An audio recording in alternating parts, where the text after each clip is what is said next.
ಬ್ಯಾಂಕಿನಲ್ಲಿ ಇವತ್ತು ಇಷ್ಟು ದೊಡ್ಡ ಅನ್ಯಾಯ ಆಗಿದೆ.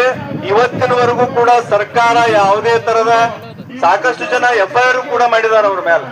ಇನ್ನುವರೆಗೆ ಒಬ್ಬನು ಕೂಡ ಅವ್ರನ್ನ ಅರೆಸ್ಟ್ ಮಾಡೋದಾಗ್ಲಿ, ಅದನ್ನ ಎನ್ಕ್ವೈರಿ ಮಾಡೋದಾಗ್ಲಿ ಯಾವುದು ಕೂಡ ಮಾಡಿಲ್ಲ. ಇವತ್ತು ಸಾಕಷ್ಟು ಜನ ಅವರು ಕೂಡ ಬಂದಿದ್ದಾರೆ ಇಲ್ಲೇ.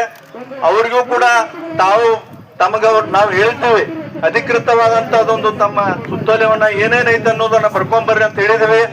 ನಾವು ಕೂಡ ಅದರ ಬಗ್ಗೆ ಇವತ್ತು ಸಂಬಂಧಪಟ್ಟಂತ ಕೋಆಪರೇಟಿವ್ ಮಿನಿಸ್ಟರ್ ಜೊತೆಗೆ ಮಾತಾಡಿ ಅದಕ್ಕೊಂದು ಏನಾದ್ರೂ ಪರಿಹಾರ ಕಂಡುಕೊಳ್ಳುವಂತ ವ್ಯವಸ್ಥೆಯನ್ನು ಮಾಡೋಣ.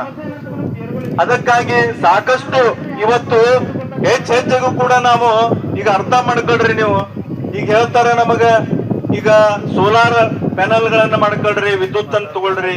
ಅದೇ ರೀತಿ ಎಲ್ಲದಕ್ಕೂ ಒಂದು ವ್ಯವಸ್ಥಿತವಾದಂತ ಹಾಸ್ಪಿಟಲ್ಗಳು ವ್ಯವಸ್ಥೆಯಾಗಿ ಎಲ್ಲರೂ ಇಟ್ಟಿರ್ತಾರ.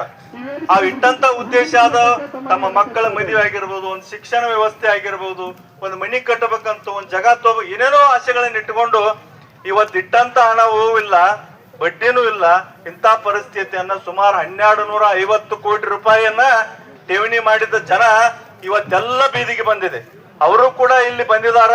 ಅವ್ರಿಗೂ ಕೂಡ ಯಾಕಂದ್ರೆ ಇದು ಅವ್ರಿಗೆ ನ್ಯಾಯ ಸಿಗಬೇಕಾಗೈತೆ. ಯಾಕಂದ್ರೆ ದುಡ್ದು ದುಡ್ಡು ಅದ.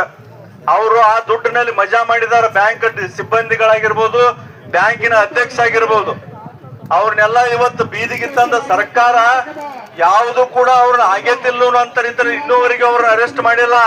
ತಾವ್ ಅರ್ಥ ಮಾಡ್ಕೋಬೇಕು ಇದನ್ನ.